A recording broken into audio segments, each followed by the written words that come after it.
ಎಲ್ಲರಿಗೂ ನಮಸ್ಕಾರ. ನಾನು ಈ ದಿನ ಒಂದು ಗ್ರೇವಿ ತೋರಿಸ್ತಾ ಇದ್ದೀನಿ, ಅಂದರೆ ಬೆಂಡೆಕಾಯಿ ಗ್ರೇವಿ. ನೋಡಿ, ಸಖತ್ತಾಗಿದೆ. ಸ್ವಲ್ಪ ಕಡಿಮೆ ಬೆಂಡೆಕಾಯಿ ಇದ್ದಾಗ ಒಂದು 200 ಗ್ರಾಮ್ ಬೆಂಡೆಕಾಯಿ ಇದೆ. ಹೆಚ್ಚು ಜನಕ್ಕೆ ಒದಗಿಸ್ಕೋಬೇಕು ಅಂದಾಗ ನಾವು ಪುಡಿ ಪಲ್ಯ ಥರ ಅಥವಾ ಜಾಸ್ತಿ ಹೋಳಿರೋ ಥರ ಮಾಡಿದರೆ ಸಾಕಾಗೋದಿಲ್ಲ. ಆದ್ದರಿಂದ ಗ್ರೇವಿ ಥರ ಮಾಡಿದರೆ ಕಡಿಮೆ ಹೋಳಿದ್ರೂ ಗ್ರೇವಿ ಜಾಸ್ತಿ ಇರುತ್ತೆ. ಅದನ್ನು ಎಲ್ಲದಕ್ಕೂ ಕೂಡ ಬಳಸ್ಬೋದು. ಅದನ್ನು ಮಾಡೋದನ್ನು ತೋರಿಸ್ತಾ ಇದ್ದೀನಿ. ನೋಡಿ, ಒಂದು ದೊಡ್ಡ ಈರುಳ್ಳಿ ತೊಗೊಂಡಿದ್ದೀನಿ, 2 ಟೊಮೊಟೊ ತೊಗೊಂಡಿದ್ದೀನಿ, 2 ಹಸಿರು ಮೆಣಸಿನ್ಕಾಯಿ ತೊಗೊಂಡಿದ್ದೀನಿ.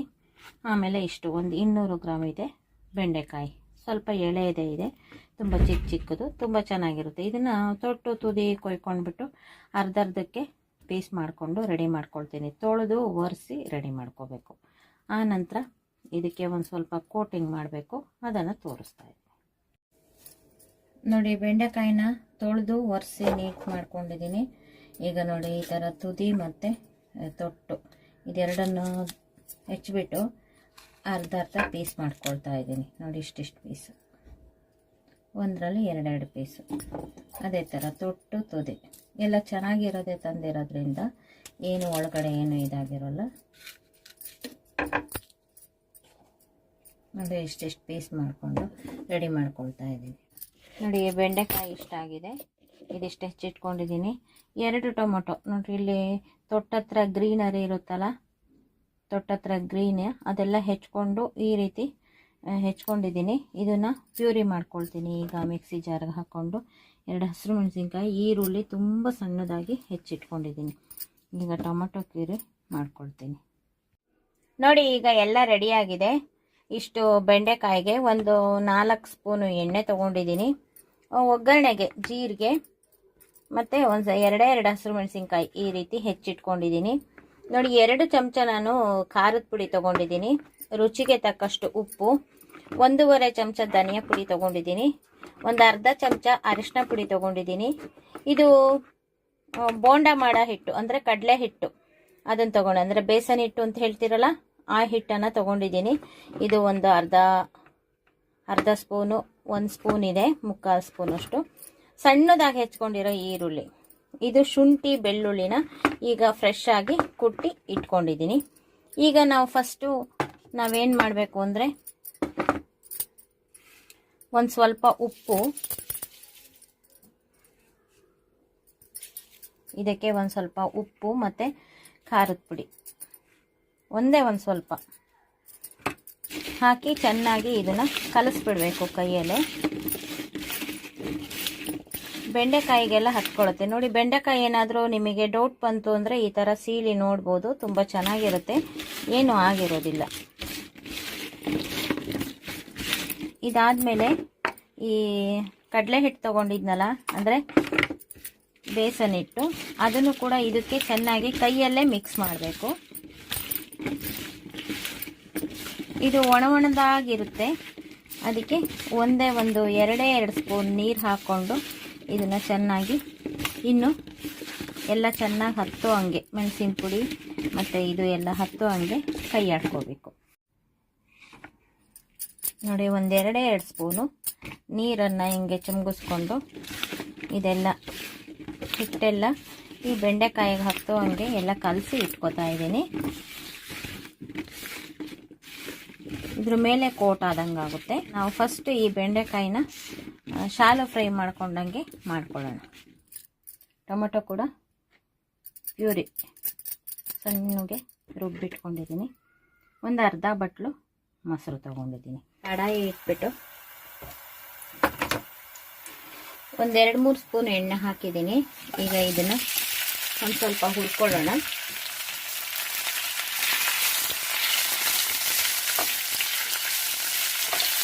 ಬೆಂಡೆಕಾಯಿ ಒಂದು ಸ್ವಲ್ಪ ಮೆತ್ತಗಾಗಬೇಕು ಮತ್ತು ಗೋಲ್ಡನ್ ಬ್ರೌನ್ಗೆ ಹುರ್ಕೋಬೇಕು. ಆ ರೀತಿ ಆಗೋಷ್ಟು ಒಂದು 10-12 ನಿಮಿಷ ಹುರಿಬೇಕಾಗುತ್ತೆ. ಜಾಸ್ತಿ ಏನೆಣ್ಣೆ ಹಾಕಿಲ್ಲ, ಒಂದು 3 ಸ್ಪೂನ್ ಹಾಕಿದ್ದೀನಿ. ನೋಡಿ, ಇವಾಗ ಒಂದು 4 ನಿಮಿಷ ಹುರಿದಿದ್ದೀನಿ. ನೋಡಿ, ಬೆಂಡೆಕಾಯಿ ಕೂಡ ಒಂದು ಸ್ವಲ್ಪ ರೋಸ್ಟ್ ಆಗಿದೆ. ಇದನ್ನು ಫುಲ್ಲು ಹುರ್ಕೊಂಡ್ಬಿಟ್ಟು ಇನ್ನೊಂದು ಸ್ವಲ್ಪ ಕೆಂಪಗಾಗಬೇಕು. ಹುರ್ಕೊಂಡು ಇದು ನಾವು ಎತ್ತಿಟ್ಕೊಂಡು ಇದೇ ಬಾಣಲೆನಲ್ಲೇ ಒಗ್ಗರಣೆ ಹಾಕೋಕ್ಕೆ ರೆಡಿ ಮಾಡ್ಕೊಳ್ತಾ ಇದ್ದೀನಿ. ನೋಡಿ ಇವಾಗ ಚೆನ್ನಾಗಾಗಿದೆ ಬೆಂಡೆಕಾಯಿ. ಇದನ್ನು ಎತ್ತಿಟ್ಕೊಳ್ತಾ ಇದ್ದೀನಿ. ಸಾಕು ನೋಡಿ, ಈ ಬಾಣಲೆದೆಲ್ಲ ಎತ್ಕೊಂಡಿದ್ದೀನಿ. ಇದು ಕ್ರಿಸ್ಪಿಯಾಗಿ ಚೆನ್ನಾಗಿರುತ್ತೆ. ಈಗ ಮತ್ತೆ ಇನ್ನೊಂದು 2 ಸ್ಪೂನು ಎಣ್ಣೆ ಹಾಕ್ಬಿಟ್ಟು ಈಗ ಜೀರಿಗೆ ಹಾಕ್ತಾ ಇದ್ದೀನಿ. ಜೀರಿಗೆ ಆಗಿದೆ. ಈಗ ಸಣ್ಣಗೆ ಹೆಚ್ಕೊಂಡಿರೋ ಅಂತ ಈರುಳ್ಳಿ ಹಾಕ್ತಾ ಇದ್ದೀನಿ. ಈರುಳ್ಳಿ ಫುಲ್ಲು ಗೋಲ್ಡನ್ ಬ್ರೌನ್ ಆಗಬೇಕು, ಅಲ್ಲಿವರೆಗೂ ಹುರ್ಕೋಬೇಕು. ನೋಡಿ ಈರುಳ್ಳಿ ಎಲ್ಲ ಗೋಲ್ಡನ್ ಬ್ರೌನ್ ಆಗಿದೆ. ಈಗ ನಾನು ಹಸಿರು ಮೆಣಸಿನ್ಕಾಯಿ ಹಾಕ್ತಾ ಇದ್ದೀನಿ. ಇದು ಸುಮ್ಮನೆ ಫ್ಲೇವರಿಗೆ ಹಾಕ್ತಾ ಇರೋದು, ಇದರಿಂದ ಖಾರ ಏನಿದೆ ಗೊತ್ತಿಲ್ಲ. ಈಗ ನೋಡಿ ಶುಂಠಿ ಬೆಳ್ಳುಳ್ಳಿ ಪೇಸ್ಟ್ ಹಾಕಿದ್ದೀನಿ.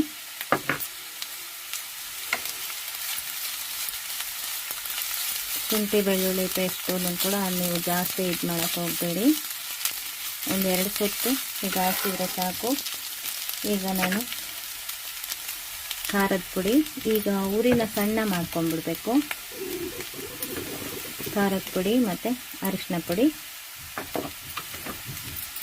ಮತ್ತು ಧನಿಯಾ ಪುಡಿ, ಇದಿಷ್ಟನ್ನು ಒಂದೇ ಒಂದು ಸುತ್ತು ಈ ರೀತಿ ಅನ್ನಿಸ್ಬಿಟ್ಟು ಆನಂತರ ಇದಕ್ಕೆ ನೀರು ಹಾಕಬೇಕು ಒಂದು ಸ್ವಲ್ಪ.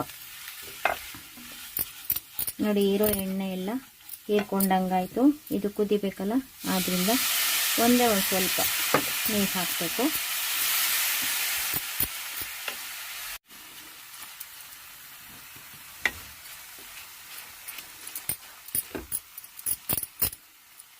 ನೋಡಿ ಒಂದೇ ಒಂದು ಸ್ವಲ್ಪ ನೀರು ಹಾಕಿರೋದ್ರಿಂದ ಇದು ಒತ್ತೋದಿಲ್ಲ, ಚೆನ್ನಾಗಿ ಕುದ್ಕೊಳ್ಳುತ್ತೆ. ನೋಡಿ ಈಗ ನೀರಿನ ಅಂಶ ಇಲ್ಲ. ನೋಡಿ ಸೈಡಲ್ಲೆಲ್ಲ ಎಣ್ಣೆ ಬಿಡ್ತಾ ಇದೆ, ಕುದೀತಾ ಇರೋದು. ಈಗ ನಾವು ಟೊಮೊಟೊ ಪ್ಯೂರಿ ಅದನ್ನು ಹಾಕ್ತಾ ಇದ್ದೀನಿ.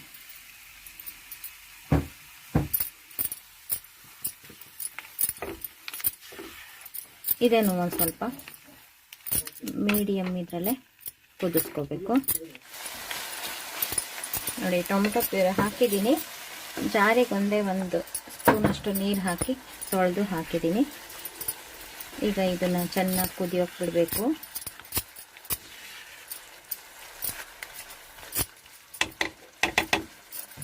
ಈಗ ಇದನ್ನು ಮುಚ್ಚಿ ಕುದಿಸೋಣ.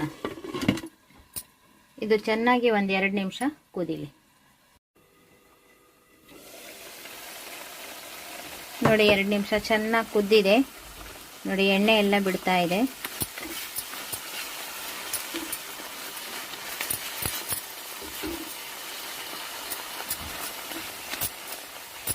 ಈ ಹಂತದಲ್ಲಿ ನಾವು ಮೊಸರನ್ನ ಹಾಕ್ತಾ ಇದ್ದೀನಿ. ಅರ್ಧ ಬಟ್ಲು ಮೊಸರು ಹಾಕಿದ್ದೀನಿ. ಇದನ್ನು ಕೂಡ ಚೆನ್ನಾಗಿ ಕೈ ಆಡ್ಕೋಬೇಕು. ನೀರಿನ ಅಂಶ ಒಂದು ಸ್ವಲ್ಪ ಕಡಿಮೆ ಆಗಿದೆ. ನೋಡಿ ಇದು ತಳ ಹತ್ತಿಲ್ಲ, ಕಡಿಮೆ ಆಗಿದೆ. ಬಟ್ ಇನ್ನೊಂದು ಸ್ವಲ್ಪ ನೀರು ಹಾಕ್ಬೋದು. ಆ ನಂತರ ಹೆಚ್ಚಿಸ್ಕೊಳ್ಳೋಣ. ಈ ಮೊಸರನ್ನ ಹಾಕಿದ್ದೀನಲ್ಲ, ಇದು ಒಂದು ಸ್ವಲ್ಪ ಕುದೀಲಿ. ಇದು ಚೆನ್ನಾಗಿ ಮೊಸರು ಹೊಡೆದು ಹೋಗ್ದಂಗೆ ನೀಟಾಗಿ ಕುದಿಬೇಕು. ಓಪನ್ ಆಗಿ ಕುದಿಸ್ಕೊಳ್ಳೋಣ 1-2 ನಿಮಿಷ. ಆನಂತರ ಒಂದು ಸ್ವಲ್ಪ ನೀರು ಹಾಕಿ ಗ್ರೇವಿನ ಅದಕ್ಕೆ ತಗರ. ನಾವು ಕಡ್ದಿಲ್ಲ ಮೊಸರನ್ನ, ಹಾಗೆ ಹಾಕಿದ್ದೀನಲ್ಲ, ಅದಕ್ಕೆ ಈ ರೀತಿ ಮಾಡ್ತಾ ಇದ್ದೀನಿ.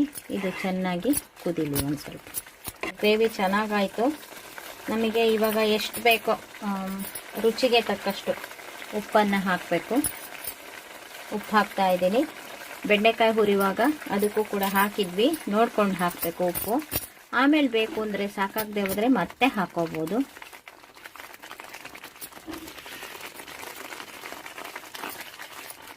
ನೋಡಿ ಇವಾಗ ಮೊಸರು ಎಲ್ಲ ಕುದ್ದಿದೆ. ನಮಗೆ ಈಗ ಗ್ರೇವಿ ಒಂದು ಸ್ವಲ್ಪ ನೀರು ಬೇಕು ಅಂದರೆ ಒಂದು ಸ್ವಲ್ಪ ನೀರು ಹಾಕಿ ಹೆಚ್ಚಿಸ್ಕೋಬೋದು. ನೋಡಿ ಇವಾಗ ಹದವಾಗಿದೆ. ಇದು ಒಂದು ಸ್ವಲ್ಪ ಕುದೀಲಿ.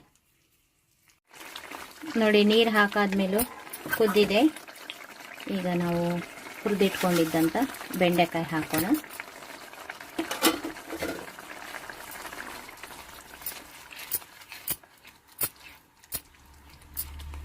ಈಗ ನೋಡಿ ಬೆಂಡೆಕಾಯಿ ಗ್ರೇವಿ ರೆಡಿ ಆಯಿತು. ಈಗ ಸಣ್ಣ ಉರಿ ಮಾಡಿಕೊಂಡು, ಬೆಂಡೆಕಾಯಿ ಬೆಂದಿರುತ್ತೆ 80%, ಸಣ್ಣ ಉರಿ ಮಾಡಿಕೊಂಡು 1 ನಿಮಿಷ ಬೇಯಿಸೋಣ ಮುಚ್ಚಿಬಿಟ್ಟು. ನೋಡಿ ಈಗ 1 ನಿಮಿಷ ಆಗಿದೆ. ನೋಡಿ ಸಖತ್ತಾಗಿದೆ. ನಾವು ಅಪರೂಪಕ್ಕೊಮ್ಮೆ ರೆಸ್ಟೋರೆಂಟಿಗೆ ಹೋಗಿ ತಿಂತೀವಲ್ಲ, ಬಾಯಿ ಚಪ್ಪರಿಸ್ಕೊಂಡು, ಅಷ್ಟು ಚೆನ್ನಾಗಾಗಿದೆ. ನೋಡಿ ಸಖತ್ತಾಗಿದೆ ಬೆಂಡೆಕಾಯಿ ಗ್ರೇವಿ. ನೋಡಿ ಕಡಿಮೆ ಬೆಂಡೆಕಾಯಿ ಇದ್ದಾಗಲೂ ಈ ರೀತಿ ಗ್ರೇವಿ ಮಾಡಿದಾಗ ತುಂಬ ಜನ ತಿನ್ಬೋದು. ಏಕೆಂದರೆ ಗ್ರೇವಿ ತುಂಬ ಇರುತ್ತೆ, ಸಖತ್ತಾಗಿರುತ್ತೆ. ಟೇಸ್ಟು ಕೂಡ ಅಷ್ಟೇ ಚೆನ್ನಾಗಿದೆ.